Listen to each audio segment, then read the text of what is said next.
Prindrit dhe fëmijëve të infektuar me salmonel në kopshtin e qytetit të Gramshit mbajtën sot një protestë ku kërkuan që institucionet të garantojnë zbardhjen e plotë të kësaj çështje që i ka shqetësuar tepër.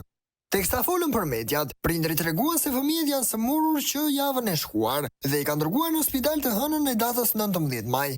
Pas kryerjes së analizave, disa prej të vegjëlve kanë rezultuar të infektuar dhe kanë marrë ndihmë në spital. Prindrit thonë se tani që kanë kaluar 8 ditë nga paraqitja në spital, gjendja e fëmijëve është përsëri jashtë normalitetit, e shoqëruar me dhimbje të vazhdueshme barku, stomaku, diare dhe temperaturë.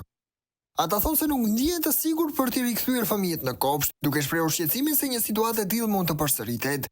Ne kemi qenë shumë të shqetësuar. Fëmia im ka qenë të martën që është infektuar. Mjekja na dha ilaçe dhe pas mjekimit është disi më mirë. Ka rënë temperatura, por dhimbjet e barkut vazhdojnë akoma dhe nuk dim se sa do zgjasin. Unë nuk jam i sigurt për ta çuar prap fëmijën në atë kopsht, pasi nesër mund të ndodh prap, tha një prind. Djali im është i konfirmuar me salmonel. Njoftimin e mora nga edukatorja e kopshtit të hënën, se fëmia shfaqi temperaturë. Sot po bëhen 8 ditë dhe dhimbja e barkut, e stomakut, diarea dhe temperatura vazhdon. Jemi të trembur, jemi në gjendje ankthi dhe shoku. Kërkojmë që të kemi siguri për ushqimin, tha nëna e një djali.